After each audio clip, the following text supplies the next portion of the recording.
এই অনুষ্ঠানে আমাদের জাতির কৃতি সন্তানদের এখানে পেয়ে তাদেরকে সম্মাননা দেওয়ার সুযোগ পেয়ে আমরা সবাই আনন্দে আপ্লুত। সবাই তাদের জন্য একটু জোরে হাততালি দিই সবার জন্য।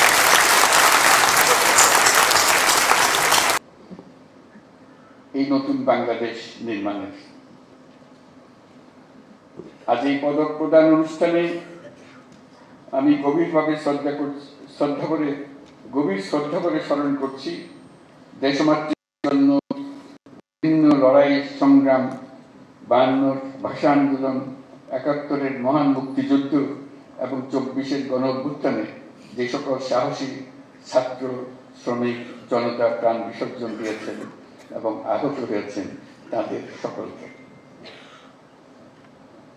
দেশের পরিবর্তিত পরিস্থিতিতে এবারের অমর একুশে নতুন তাৎপর্য নিয়ে আমাদের সামনে উপস্থিত হয়েছে।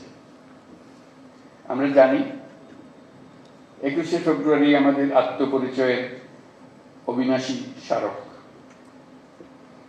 আমাদের স্বাধিকার চেতনার প্রাণ প্রবাহ 21শে ফেব্রুয়ারি। 1952 সালের এই ফেব্রুয়ারি মাসেই রাষ্ট্রভাষা প্রশ্নে পাকিস্তানি শাসকদের চাপিয়ে দেওয়া অন্যায় সিদ্ধান্তের প্রতিবাদে রুখে দাঁড়িয়েছিল ছাত্র সমাজ। ঢাকার রাজপথে বুকে তাজা রক্ত ঢেলে বাংলা ভাষাকে রাষ্ট্রভাষা হিসেবে প্রতিষ্ঠিত করেছিল।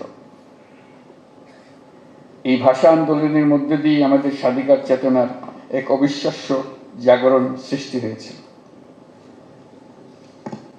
আমরা এখন অতীতের যে কোনো সময়ের চাইতে বেশি শক্তিশালী, উদ্যমী এবং সৃজনশীল। আমাদের তরুণ প্রজন্মের স্বপ্ন অতীতের যে কোনো প্রজন্মের স্বপ্নের চাইতে দুঃসাহসী। তারা যেমন নতুন বাংলাদেশ সৃষ্টি করতে চায়, তেমনি একই আত্মবিশ্বাসে নতুন পৃথিবীর সৃষ্টি করতে চায়।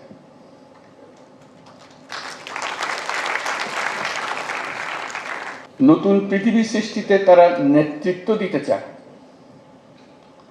সেই নেতৃত্ব দেওয়ার জন্য তারা প্রস্তুত। ছেলেরাও প্রস্তুত, মেয়েরাও প্রস্তুত। তারা ঘুণে ধরা আত্মবিনাশী সভ্যতার বন্ধন মুক্ত হয়ে তাদের স্বপ্নের নতুন সভ্যতা গড়তে চায়।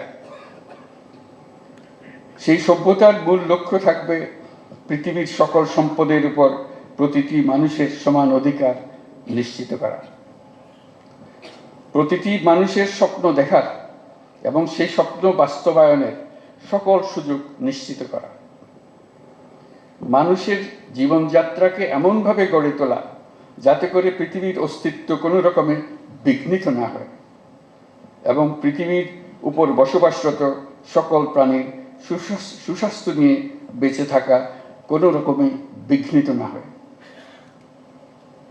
আজ এই মহান শহীদ দিবস ও আন্তর্জাতিক মাতৃভাষা দিবস 2025 উদযাপনের স্মরণীয় দিনে আমরা জাতির এই স্বপ্নের আশু বাস্তবায়ন নিশ্চিত হোক এই কামনা করছি।